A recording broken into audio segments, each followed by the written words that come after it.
మత్తయి సువార్త 9వ అధ్యాయము.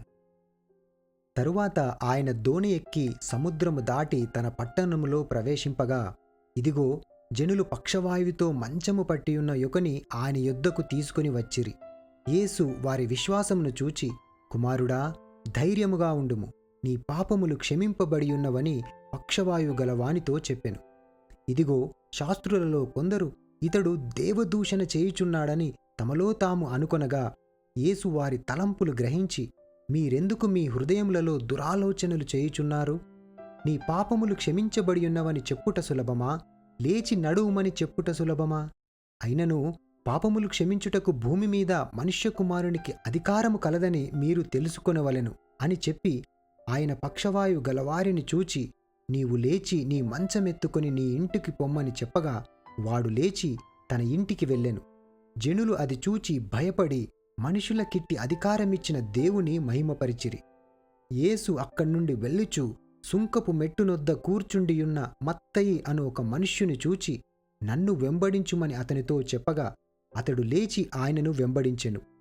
ఇంటిలో భోజనమునకు యేసు కూర్చుండియుండగా, ఇదిగో సుంకరులను పాపులను అనేకులు వచ్చి ఆయన యొద్దను ఆయన శిష్యుల యొద్దను కూర్చుండిరి.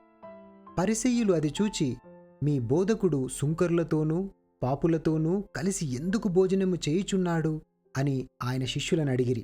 ఆయన ఆ మాట విని, రోగులకే గాని ఆరోగ్యము గలవారికి వైద్యుడక్కరలేదు గదా, అయితే నేను పాపులను పిలవవచ్చి తిని గాని నీతిమంతులను పిలువ రాలేదు, గనుక కనికరమునే కోరుచున్నాను గాని బలిని కోరను అను వాక్యభావమేమిటో మీరు వెళ్ళి నేర్చుకొనుడని చెప్పెను. అప్పుడు యోహాను శిష్యులు ఆయన యొద్దకు వచ్చి, పరిసయ్యులును మేమును తరచుగా ఉపవాసము చేయుచున్నాము గాని నీ శిష్యులు ఉపవాసము చేయరు, దీనికి హేతువేమని ఆయనను అడగగా, యేసు, పెండ్లి కుమారుడు తమతో కూడా నుండు కాలమున పెండ్లి ఇంటివారు దుఃఖపడగలరా? పెండ్లి కుమారుడు వారి యొద్ద నుండి కొనిపోబడు దినములు వచ్చును, అప్పుడు వారు ఉపవాసము చేతురు.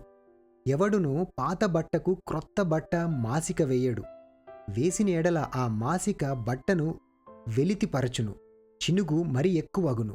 మరియు పాత తిత్తులలో క్రొత్త ద్రాక్షరసము పోయరు, పోసిన ఎడల తిత్తులు పిగిలి ద్రాక్షారసము కారిపోవును, తిత్తులు పాడగును. అయితే క్రొత్త ద్రాక్షారసము క్రొత్త తిత్తులలో పోయుదురు, అప్పుడు ఆ రెండును చెడిపోకయుండునని చెప్పెను. ఆయన ఈ మాటలు వారితో చెప్పుచుండగా, ఇదిగో ఒక అధికారి వచ్చి ఆయనకు మ్రొక్కి, నా కుమార్తె ఇప్పుడే చనిపోయినది, అయినను నీవు వచ్చి నీ చెయ్యి ఆమె మీద ఉంచుము, ఆమె బ్రతుకును అనెను. యేసు లేచి అతని వెంట వెళ్ళెను. ఆయన శిష్యులు కూడా వెళ్ళిరి. ఆ సమయమున ఇదిగో 12 సంవత్సరముల నుండి రక్తస్రావ రోగము గల ఒక స్త్రీ, నేను ఆయన పై వస్త్రము మాత్రము ముట్టితే బాగుపడుదును అని తనలో తాను అనుకొని ఆయన వెనుకకు వచ్చి ఆయన వస్త్రపు చెంగు ముట్టెను. యేసు వెనుకకు తిరిగి ఆమెను చూచి, కుమారీ, ధైర్యముగా ఉండుము, నీ విశ్వాసము నిన్ను బాగుపర్చెను అని చెప్పగా, ఆ గడియ నుండి ఆ స్త్రీ బాగుపడెను. అంతలో యేసు ఆ అధికారి ఇంటికి వచ్చి, పిల్లన గ్రోవులు వాయించువారిని గొల్లు చేయుచుండు జనసమూహమును చూచి, స్థలమియుడి, ఈ చిన్నది నిద్రించుచున్నదే గాని చనిపోలేదని వారితో చెప్పగా, వారాయనను అపహసించిరి. జనసమూహమును పంపివేసి ఆయన లోపలికి వెళ్ళి ఆమె చెయ్యి పట్టుకొనగానే ఆ చిన్నది లేచెను. ఈ సమాచారము ఆ దేశమంతట వ్యాపించెను. యేసు అక్కడ్నుండి వెళ్ళుచుండగా 2 గ్రుడ్డివారు ఆయన వెంట వచ్చి, దావీదు కుమారుడా, మమ్మును కనికరించుమని కేకలు వేసిరి. ఆయన ఇంట ప్రవేశించిన తరువాత ఆ గ్రుడ్డివారు ఆయన యొద్దకు వచ్చిరి. యేసు, నేను ఇది చేయగలనని మీరు నమ్ముచున్నారా అని వారినడగగా, వారు నమ్ముచున్నాము ప్రభువా అని ఆయనతో చెప్పిరి.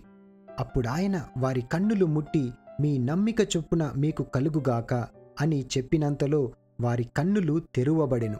అప్పుడు యేసు ఇది ఎవరికినీ తెలియకుండా చూచుకొనుడని వారికి ఖండితముగా ఆజ్ఞాపించెను. అయినను వారు వెళ్ళి ఆ దేశమంతటా ఆయన కీర్తి ప్రచురము చేసిరి. యేసును ఆయన శిష్యులను వెళ్ళుచుండగా కొందరు దయ్యము పట్టిన ఒక మూగవాని ఆయన యొద్దకు తీసుకుని వచ్చిరి. దయ్యము వెళ్ళగొట్టబడిన తరువాత ఆ మూగవాడు మాటలాడగా జనసమూహములు ఆశ్చర్యపడి, ఇశ్రాయేలులో ఈలాగు ఎన్నడూనూ కనబడలేదని చెప్పుకొనిరి. అయితే పరిసయ్యులు ఇతడు దయ్యముల అధిపతి వలన దయ్యములను వెళ్ళగొట్టుచున్నాడని చెప్పిరి.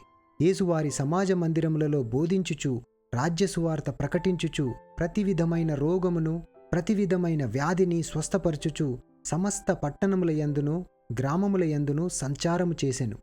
ఆయన సమూహములను చూచి వారు కాపరిలేని గొర్రెల వలె విసికి చెదిరియున్నందున వారి మీద కనికరపడి, కోత విస్తారమే గాని పనివారు కొద్దిగా ఉన్నారు గనుక తన కోతకు పనివారిని పంపుమని కోత యజమానుని వేడుకొనుడని తన శిష్యులతో చెప్పెను.